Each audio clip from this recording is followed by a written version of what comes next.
ప్రయత్నం ఎవరు చేస్తూ ఉన్నారు? ఇప్పుడు మన ఎమ్మెల్యేల ప్రయత్నం చేస్తుండ్రు ముఖ్యమంత్రి గారిని కలవడానికి. నన్ను కూడా రమ్మని వాళ్ళు ఆహ్వానించారు. బహుశా 5 గంటలకు టైం ఇచ్చిండని మనోళ్ళు చెప్పారు. ఇప్పుడు నేను మన ఎమ్మెల్యేల దగ్గరికి వెళ్తున్నా.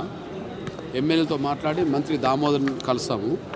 దామోదర్ని కలిసిన తర్వాత 5 గంటలకు కలిసే అవకాశం ఉంటే కలుస్తాం. ఏదేమైనా సుప్రీంకోర్టు తీర్పు 1వ తారీఖు నాడు వర్గీకరణకు అనుకూలంగా వచ్చిన రోజు భారతదేశంలో అందరికంటే ముందు తెలంగాణ ప్రభుత్వమే వర్గీకరణ అమలు చేస్తుంది.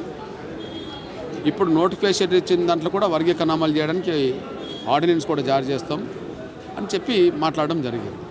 ఓకే, సంతోషం, స్వాగతిస్తాం. డిఎస్సికి సంబంధించిన రిజల్ట్స్ కూడా ఉన్నాయి.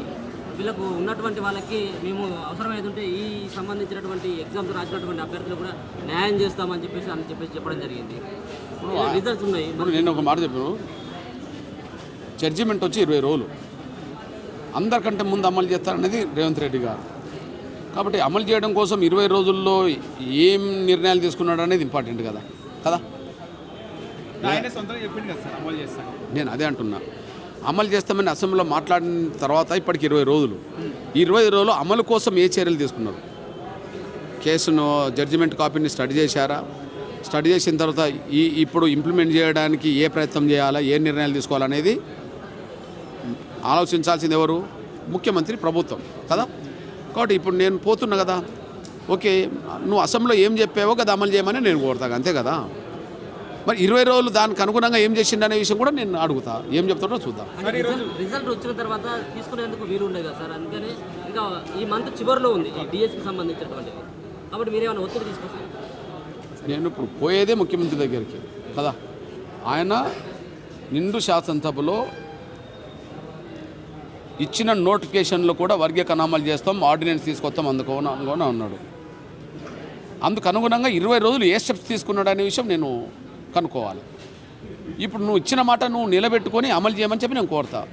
దానికి సమాధానం ఏందని ఆయన చెప్పనియండి, చెప్పినాక మనం మాట్లాడుకుందాం. సార్, ఈరోజు మాల మహానాడు భారత్ బంద్కి పిలుపునిచ్చి ఏ బంద్ లేదు. ఎక్కడున్నది బంద్? వాళ్ళ ఊర్లలోనే బంద్ లేదు. వాళ్ళ ఊర్లోనే బంద్ కాదు. వాళ్ళ ఊర్లలో మాలలే రోడ్ ఎక్కారు. సామాన్య మాలలు వర్గీకరణ త్వరగా జరగాలని కోరుకుంటాను. స్వార్థపరులు వాళ్ళ కుటుంబాలే బాగుపడాలి అని చెప్పి అనుకునే స్వార్థపరులు అక్కడక్కడ ఇట్లాంటి స్టేట్మెంట్ ఇస్తుంటారు. ఇప్పుడు వాళ్ళ నిర్ణయాన్ని అమలు చేయడానికి వాళ్ళ కులమే రోడ్డు మీదకి రాదు. అసలు వర్గీకరణ సమర్థించే సమాజం వాళ్ళ పిలుపును పట్టించుకోదు. ఇప్పుడు 2 గదే జరుగుతుంది కదా. వాళ్ళు రోడ్ ఎక్కలేదు, బంద్ కాలేదు అంటే అర్థమైంది, సమాజం యావత్తు వర్గీకరణ కోరుకుంటుంది. మాలలు యావత్తు వర్గీకరణ కోరుకుంటుండ్రు, సామాన్య ప్రజలందరూ కలిసి. అందుకని వాళ్ళు రోడ్ ఎక్కలేదు. సమాజం వర్గీకరణ కావాలంటుంది కాబట్టి బంద్ ఎక్కడ కాలేదు. ఈ సందర్భంగా మందకృష్ణ మాదిగ ఏమైనా భారీ బహిరంగ సభ పెట్టే అవకాశం ఉందా? ముందు ఇప్పుడు తెలుగు రాష్ట్రాల్లో, దక్షిణాది రాష్ట్రాల్లో వర్గీకరణ తక్షణం అమలు చేయించుకోవడం అనేది దృష్టి పెడుతున్నాం మనం. ఒకటి, తెలంగాణలో అందరికంటే ముందు అమలు చేస్తామన్నాడు రేవంత్ రెడ్డి గారు. ఆయనను కలుస్తాం, త్వరగా అమలు చేయాలని కోరుతాం. ఆంధ్రప్రదేశ్లో ముఖ్యమంత్రి చంద్రబాబు నాయుడు గారు, ఆయనే వర్గీకరణ గతంలో చేసినోడు, మళ్ళీ చేస్తామని చెప్తున్నాడు. స్టాలిన్ గారు స్వాగతించిండు, అక్కడ అమలు జరుగుతుంది. ఇంకా దాన్ని పటిష్టంగా అమలు చేయించాలి. సిద్ధరామయ్య గారు కర్ణాటకలో చేస్తామని చెప్పిండు, ఆయన అమలు చేయాలి.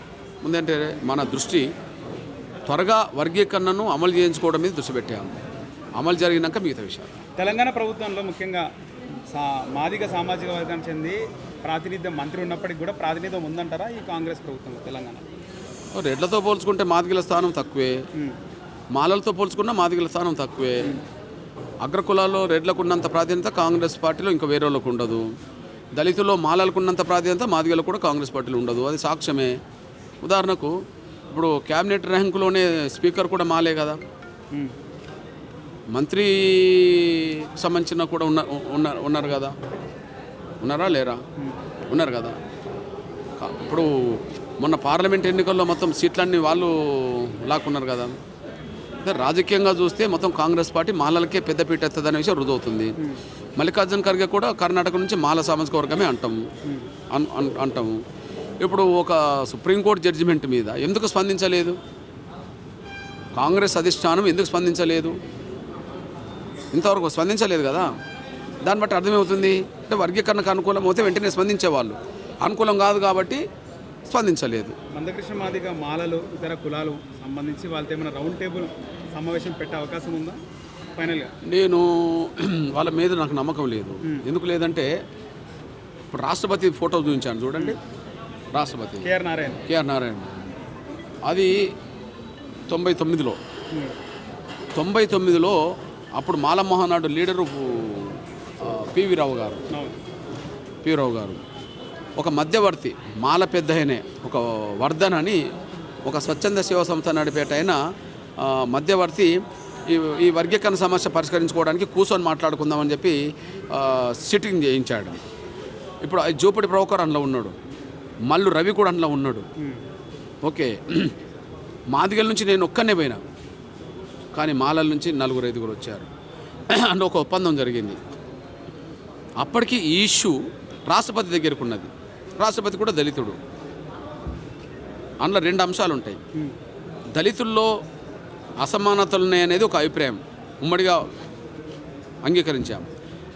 ఈ అసమానతల నిర్మూలన కోసం వర్గీకరణ అమలు చేయమంటాడా వద్దంటాడా అనేది రాష్ట్రపతి మీద ఉన్నది. రాష్ట్రపతి నిర్ణయానికి అసమానతల నిర్మూలన కోసం వర్గీకరణ మీద ఏం చెప్తాడనే దాని మీద ఆయన మాట కట్టుబడి ఉంటామని చెప్పి ఒప్పందం జరిగింది. ఓకే, మరి ఆయన వర్గీకరణకు అనుకూలంగా తీర్పు చెప్పాడు. కట్టుబడి ఉండాలా వద్దా?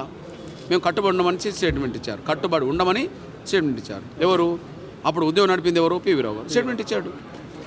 కట్టుబడి ఉంటే ఇప్పుడు సమస్య ఎంత దూరం ఎందుకు వస్తాయి? కట్టుబడి మాలలందరూ పోటీకి వెళ్ళని అండి, తప్పేముంది. ఎవరు ఆలోచనకు అనుగుణంగా వాళ్ళు వెళ్తారు. నేను దాన్ని వాళ్ళు వెళ్తారంటే నేను ఆపేది లేదు, అడ్డుపడేది లేదు కదా, వెళ్ళండి.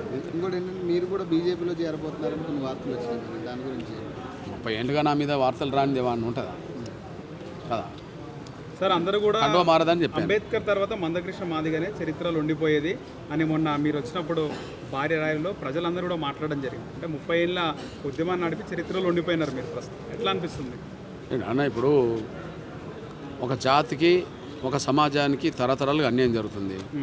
ఆ అన్యాయం జరుగుతున్న వర్గం నుంచి పుట్టిన మేము ఆ వర్గానికి న్యాయం జరగాలని పోరాటం మొదలుపెట్టాము.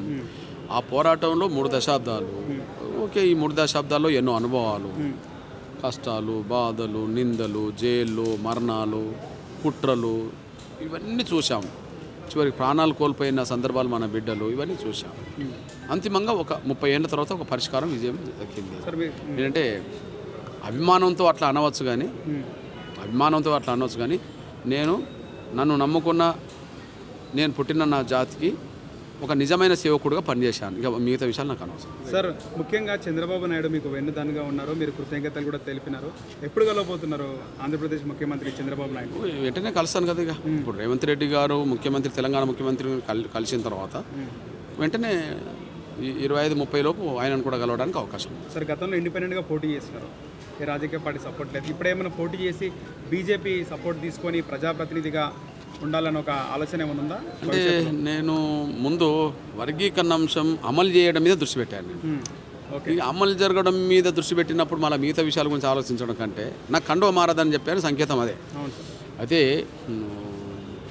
సమాజంలో బాధ్యత వహిస్తున్నప్పుడు ఏ సమయంలో ఏ నిర్ణయం తీసుకుంటే సమాజానికి ఉపయోగపడుతుందో ఆ నిర్ణయం తీసుకుంటా. సమాజానికి ఉపయోగపడే నిర్ణయం తీసుకుంటా, కానీ ఇంకోటి కాదు. కాబట్టి భవిష్యత్తు రోజులు ఏం జరుగుతుందని ఇప్పుడే చెప్పలేకపోయినా ముందు తక్షణం అమలు చేయించడం మీద మాత్రం దృష్టి పెడతా. ఎంఎస్పీ ఉంటుందిగా, ఎంఎస్పీ 2028లో ఏమైనా పోటీ చేసే ఆలోచన ముందు అమలు చేయడం మీద దృష్టి పెట్టినాక మిగతా విషయాలు తర్వాత రాజకీయంగా. Right, thank you.